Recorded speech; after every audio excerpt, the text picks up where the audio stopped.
건강한 흙과 풍성한 수확, 칼슘과 유황 따로따로 주는 번거로움을 없앤 칼슘 유황 비료는 생산성과 당도, 향, 저장성은 높이고 각종 병충해 예방에 효과적입니다.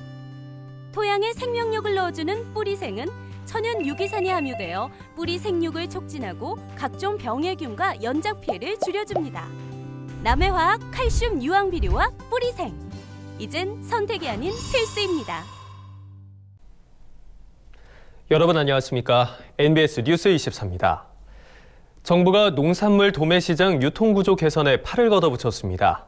먼저 정가 수의 매매를 활성화하고 도매법인과 중도매인 사이에 대금 정산 조직을 설립하는 근거를 마련합니다.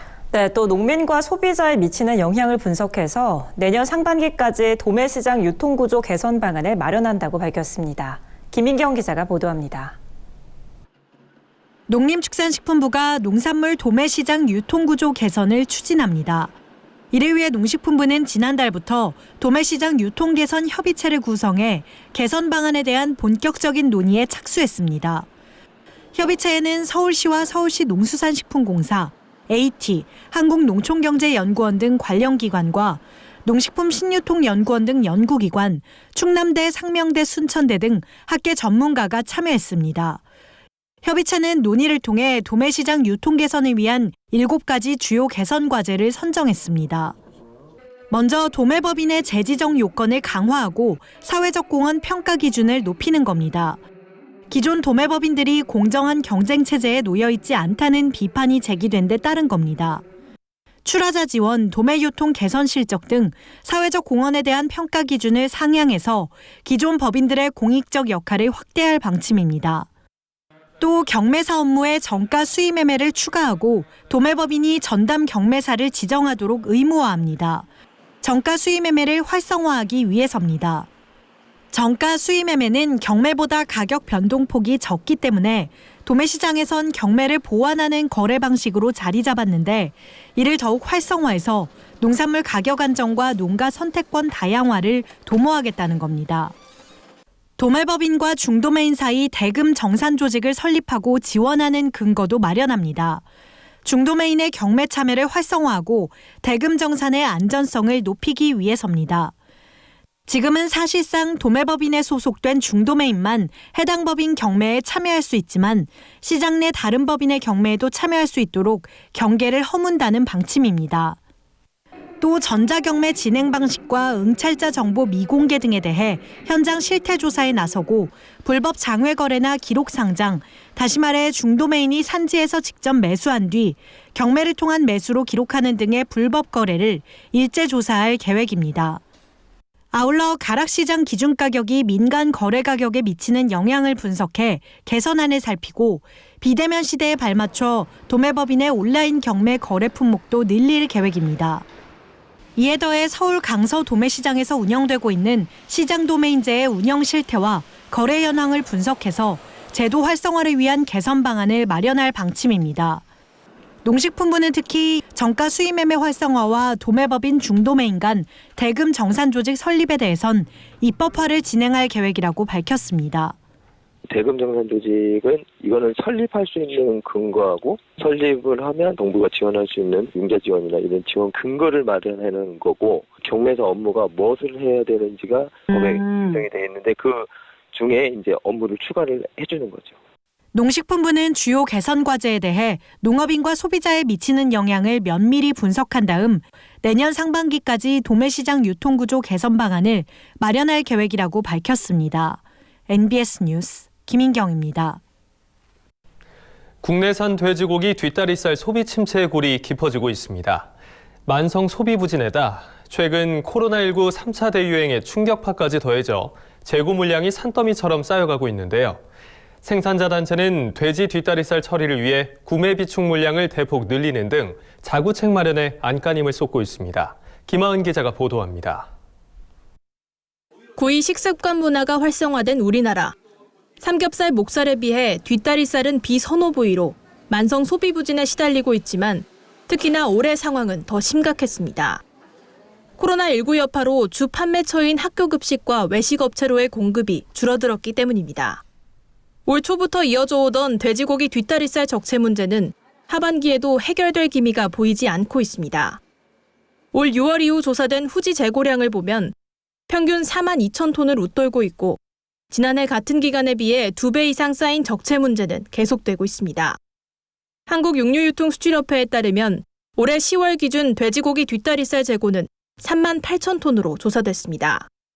전년 동기 대비 무려 242% 늘어난 수치입니다. 향후 전망은 더 어둡습니다. 코로나19 일일 확진자 수가 1,000명을 넘어서는 상황에서 학교 급식이 중단됐고 외식 소비도 급감했기 때문입니다.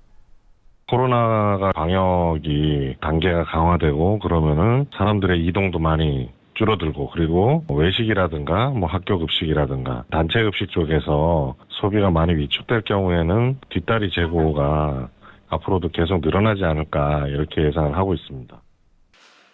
소비 감소에 따른 가격 하락으로 수입 전지 대신 국내산 후지를 사용하는 육가공 업체들이 늘었다고는 하나 재고량을 해소하기엔 역부족입니다. 실제 한국육류유통수출협회가 조사한 1월에서 8월 월 평균 한돈 뒷다리살 유통 경로를 보면 생산량의 67.6%가 2차 육가공 업체로 유통된 것으로 확인됐습니다. 최근에 이제 수입 전지 가격이 높아지고 국내산 후지 가격은 이제 코로나 때문에 못 나가다 보니까 적체가 심한 거예요. 그래서 재고가 심하다 보니까 자유가공 업체들이 수입산 대신에 국내산으로 많이 전환을 했죠. 하지만 월 평균 후지 판매량이 6,600톤에 그쳐 4만 톤이 넘는 재고를 따라잡기엔 어려운 상황입니다. 이처럼 재고 문제가 심각해지자 업계는 자구책 마련에 나서고 있습니다. 한돈협회는 최근 돼지고기 뒷다리살 가격 안정을 위해 2차 육가공, 급식 식자재 유통업체 등 구매 비축 사업 참여업체를 모집한다고 밝혔습니다. 이미 상반기에 한 차례 3,300톤가량의 비축을 지원한 바 있는데 하반기에는 물량을 더 늘려 뒷다리살 4,725톤 비축을 지원하기로 했습니다. 아울러 한돈협회는 농협중앙회, 한국육류유통수출협회와 함께 돼지고기 생산업체와 2차 육가공 업체 간 후지 공급 계약 체결을 위해 협상을 추진하는 등 다각적인 대책 마련에 나서고 있습니다. MBS 뉴스 김하은입니다. 앞으로 전기 이륜차와 농업용 동력 운반차 운행에 걸림돌이 되는 규제가 해소될 전망입니다. 탑승 인원과 적재량 제한으로 그동안 농촌의 작업 현실에 맞지 않는다는 지적이 있었는데요. 중소벤처기업부와 전남도는 이런 불합리한 규제 개선을 앞두고 차량 주행 실증에 나서기로 했습니다. 손현진 기자입니다. 바퀴가 4개 달린 전기 이륜차입니다. 2륜형과 3륜형보다 안전성이 높지만 현행법상 물품을 실을 수 없어 영농 현장에서 활용하기가 쉽지 않습니다. 농업용 동력 운반차 역시 승차 인원을 1명으로 최소 적재량을 200kg으로 제한하는 규제가 걸림돌이 되고 있습니다. 이 때문에 사람이 적재함에 올라타 사고 위험으로 이어지는가 하면 농민들이 불필요하게 적재 정량이 큰 운반차를 써야 한다는 지적이 제기됩니다. 이처럼 농촌의 작업 현실과 맞지 않는 규제를 고치기 위한 차량 주행 실증 작업이 본격적으로 시작됩니다. 중소벤처기업부와 전남도에 따르면 오는 21일부터 8개월간 4륜형 전기 이륜차와 농업용 동력 운반차 주행 실증이 이뤄집니다. 실증 장소는 전남 이모빌리티 규제 자유특구인 영광군 일원으로 이곳은 지난해 7월부터 규제의 예외를 허용하는 실증 특례를 적용받고 있습니다. 실증 특례는 4륜형 전기 이륜차의 물품 적재를 허용하는 한편 농업용 동력 운반차 승차 인원을 2명으로 늘리고 적재 정량을 100kg으로 완화할 수 있도록 하는 내용입니다. 이번 실증에서는 실제로 물품 적재함과 안전장치 등을 장착한 차량의 주행 안전성 등을 검증하게 된다는 설명입니다. 기기에 대한 안전성뿐만 아니라 주행에 대한 안전성 이런 것들을 종합적으로 실증을 하는 거죠. 구조 변경으로 인한 안전장치를 더 추가해야 한다든가 그런 필요성이 있으면 그 안전장치도 개발해서 이제 또 부착하고. 이번 실증이 규제 개선으로 이어지면 전동차 활용을 통한 농작업의 편리성과 안정성이 높아질 전망입니다. 현장 수요에 맞는 제품 개발과 사업화 역시 활발해질 것으로 보입니다. 미래 산업으로 꼽히는 모빌리티 분야의 발전이 농민의 실생활과 노동 여건을 개선하고 지역 경쟁력 향상에 도움이 될 것으로 기대를 모으고 있습니다. MBS 뉴스 손현진입니다. 농업 농어촌 특별위원회가 농어촌 에너지 전환에 큰 틀을 마련했습니다. 농특위가 올 한 해 농어촌 에너지 전환 포럼의 결과물을 바탕으로 정책의 큰 방향을 제시한 건데요. 기후위기 시대를 대비하기 위한 농업계의 논의가 본격화됐습니다. 보도에 강창호 기자입니다. 기후위기 시대를 대비하기 위한 농어촌 에너지 전환 방향이 마련됐습니다. 농어촌 특별위원회는 최근 2020년 농어촌 에너지 전환 포럼 결과 토론회를 열고 이 같은 내용을 발표했습니다. 농특위는 올해 7월 농어촌 에너지 전환 포럼을 출범시켜 기후위기에 적극적으로 대응하기 위한 농어촌 분야 에너지 전환 정책 방향을 모색하고 나섰습니다. 그 후 총 4차례의 토론회와 연구 용역을 거쳐 농어촌 에너지 전환을 위한 틀이 마련된 겁니다. 무엇을 위한, 누구를 위한 농어촌 에너지 전환이 되어야 할지 생각해 보아야 할 때입니다. 농어촌 에너지 전환의 주체는 농민이다라는 것을 상기하며 담당 부처, 지자체, 농어촌 주민이 함께 농어촌 에너지 전환의 순환적 제도의 기틀을 마련해 주시기 바랍니다. 먼저 농특위는 농어촌 에너지 전환을 위해선 농식품 시스템 전체를 포괄하는 기후위기 대응 목표가 확립돼야 한다고 주장했습니다. 농업 생산 과정을 넘어 농식품을 생산, 유통, 소비하는 전 과정에서 온실가스가 어떻게 배출되고 있는지 파악할 필요가 있다는 겁니다. 이를 위해 농식품 시스템 온실가스 배출 구조를 분석하기 위한 데이터 기반 구축이 필수적이라고 제언했습니다. 현행 통계청의 에너지 총조사는 농식품 시스템 온실가스 발생을 분석하기에 표본 크기와 상세 조사 내용이 부족하다는 이유에서입니다. 농특위는 농어촌 지역 재생에너지 활성화에 대해서도 강조했습니다. 주민 참여형 재생에너지 사업 등의 확대를 통해 농업과 재생에너지가 공존하기 위한 고민이 필요하다는 겁니다. 그러며 최종적으로 농어촌 에너지 전환법 제정을 제안했습니다. 농어민 주도의 농어촌 에너지 전환 거버넌스를 수립하기 위한 제도적인 틀이 마련돼야 지속 가능한 정책 추진이 가능하다는 이유에서입니다. 농어촌 기후위기 대응과 에너지 전환을 위해서는 온실가스 감축을 위한 적극적인 태도 전환과 새로운 비전, 의제 논의가 필요합니다. 농어촌 에너지 전환법 제정을 제안하고자 합니다. 농어촌이 정의로운 전환의 원칙 위에서 에너지 전환의 주체가 되도록 하는 제도적 토대가 마련되어야 하고, 다만 농어촌 신재생에너지 사업을 추진하는 과정에서 무분별한 난개발이 발생하는 것을 막아야 한다는 의견도 제기됐습니다. 특히 농지를 훼손할 우려가 큰 영농형 태양광에 대한 신중론이 나왔습니다. 농어촌 에너지 전환 정책은 식량 자급률을 높이고 생산 기반을 지키는 방향으로 자리를 잡아가야 한다는 겁니다. 농업인들은 대부분 농촌 공간의 훼손, 자연 경관의 훼손, 이것이 공익적 기능의 저하로 가게 되는 것이 아니냐라는 지배적 인식들이 강하기 때문에 진흥 지역에다가 태양광 시설을 할 수 있게끔 법안을 만든다든가 이런 것들은 좀 바람직하지 않다고 봅니다. 농촌의 가장 중요한 역할은 식량 생산의 주요 기지라고 하는 것입니다. 그래서 농지가 농지로서 제대로 보존되지 않으면 안 된다고 생각을 하는데요. 특히나 지금처럼 무분별한 난개발은 중지를 하고. 농어촌 에너지 전환에 관한 큰 틀이 마련된 가운데 농업 농촌과 상생할 수 있는 방안에 대한 깊이 있는 고민이 필요해 보입니다. MBS 뉴스 강창호입니다.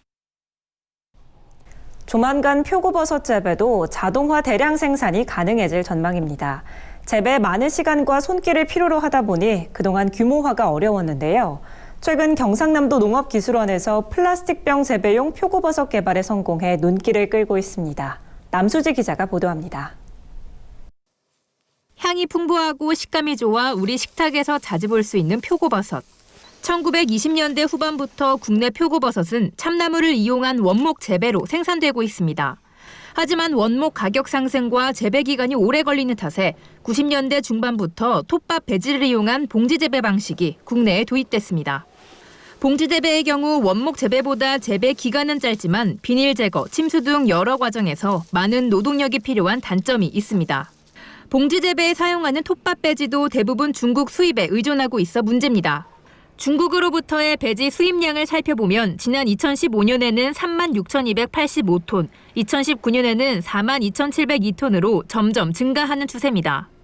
시간과 비용이 많이 드는 탓에 농가들은 여전히 표고버섯 대량 생산과 자동화에 어려움을 겪고 있습니다.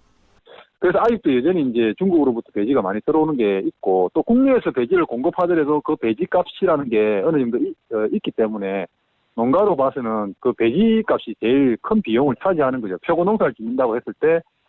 이에 경남도 농업기술원은 지속적인 연구를 통해 플라스틱병 재배용 표고버섯을 개발했습니다.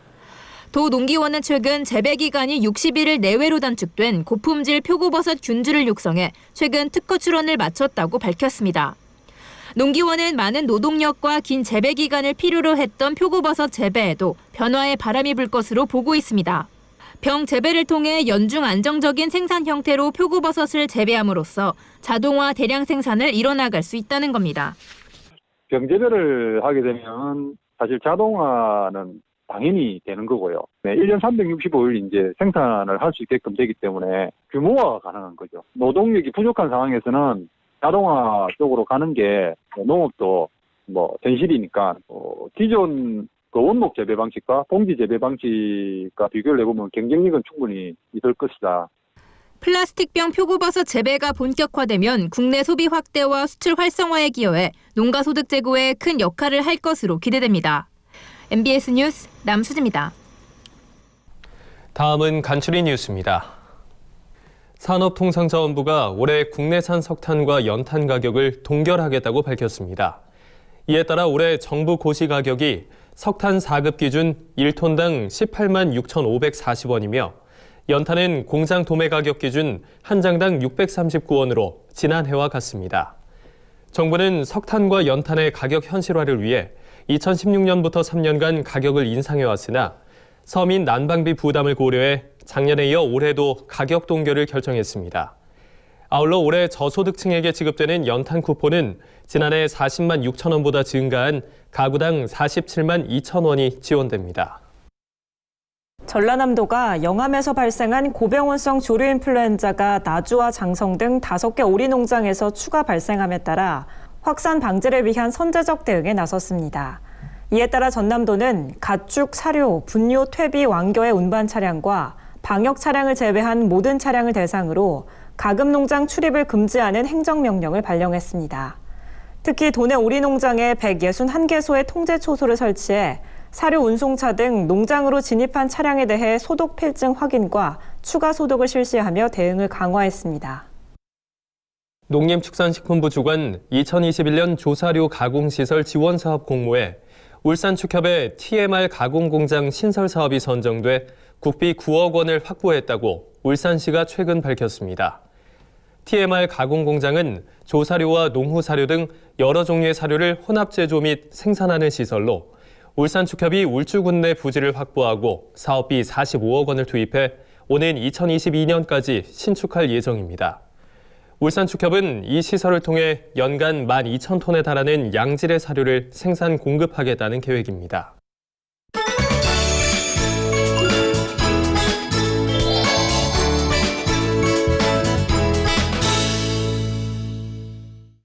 춥고 건조한 겨울에는 면역력이 떨어지기 마련이죠. 그런데 추운 겨울에는 딸기의 당도가 높아지고 다양한 영양 성분이 더 풍부해져 섭취했을 때 면역력을 키우는 데 도움을 준다고 합니다. 오늘 건강톡톡에서는 제철을 맞은 딸기의 효능에 대해 현장에 나가 있는 권소환 기자가 자세히 알려드립니다. 딸기는 상큼한 향과 달콤한 맛 때문에 우리나라는 물론 해외에서도 인기가 많은 과일인데요. 특히 겨울철 딸기는 낮은 온도에서 천천히 익어 당도와 영양성분 함량이 높습니다. 딸기의 주요 영양성분은 비타민C입니다. 100g 기준 80에서 100mg을 함유하고 있어 하루 6개에서 7개만 먹어도 일일 비타민C 권장 섭취량을 모두 섭취할 수 있습니다. 딸기의 붉은색을 내는 라이코펜은 나쁜 콜레스테롤이 혈관에 쌓이는 것을 막아 고혈압 등 성인병 예방과 면역력 증진에 효과적입니다. 또한 딸기는 강력한 항산화 물질인 안토시아닌은 물론 폴리페놀과 엘라그산 함량이 높아 암 발병을 막는 데 도움을 줍니다. 딸기에는 빨간색의 안토시아닌 색소와 비타민 C가 풍부하여 항산화성이 가장 높은 탑20, 탑 20대 과일에 속해 면역력 증진에 도움이 되며 또한 비타민 C는 콜라겐 합성의 필요 성분으로 상피세포를 튼튼하게 하여 호흡기계 질환 예방 및 혈관 강화에 도움이 됩니다. 일본 품종이 주를 이루던 국내 딸기 재배에 국산 품종 보급률을 높인 것은 바로 서량인데요. 길쭉한 삼각형 모양의 과즙이 풍부한 것이 특징입니다.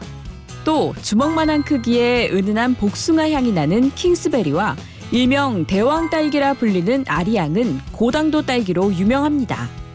이 밖에도 당도와 경도가 우수해 2040년까지 유럽에서 품종 보호권을 획득한 명품 딸기, 담향과 죽향도 있습니다. 딸기는 통째로 먹기 때문에 무엇보다 세척이 중요한데요. 어떻게 씻어야 영양 손실을 줄일 수 있을까요? 물 받아놨다가 그 받은 물에 식초 몇 방울 떨어뜨려서 그렇게 씻어서 먹기도 하고 아니면 소금물에 씻어서 먹기도 하고. 딸기 속 비타민 C는 물에 잘 녹기 때문에 흐르는 물에 살짝 씻어 드시는 것이 좋습니다. 또 딸기는 시금치와 함께 드시면 부족한 철분을 보충할 수 있어 좋은데요. 이번에는 입맛을 돋우는 딸기 시금치 샐러드를 만들어 봅니다. 딸기를 깨끗이 씻어 꼭지를 떼고 반으로 잘라 준비합니다. 시금치는 한입 크기로 자르고 모짜렐라 치즈는 먹기 좋게 찢어줍니다. 올리브유 2큰술, 레몬즙 2큰술과 약간의 소금, 후추를 넣어 드레싱을 만듭니다. 접시에 딸기와 시금치, 치즈를 담고 드레싱을 곁들이면 새콤달콤한 딸기 시금치 샐러드가 완성됩니다. 딸기는 쉽게 무르기 때문에 바람이 잘 통하는 상자에 넣어 보관하거나 지퍼백에 넣어 냉동 보관하면 오랫동안 신선한 맛을 즐길 수 있습니다. 지금까지 건강톡톡 알고 먹는 우리 농산물이었습니다. 저희가 준비한 소식은 여기까지입니다. NBS 뉴스 24 마칩니다. 함께해 주신 여러분 고맙습니다.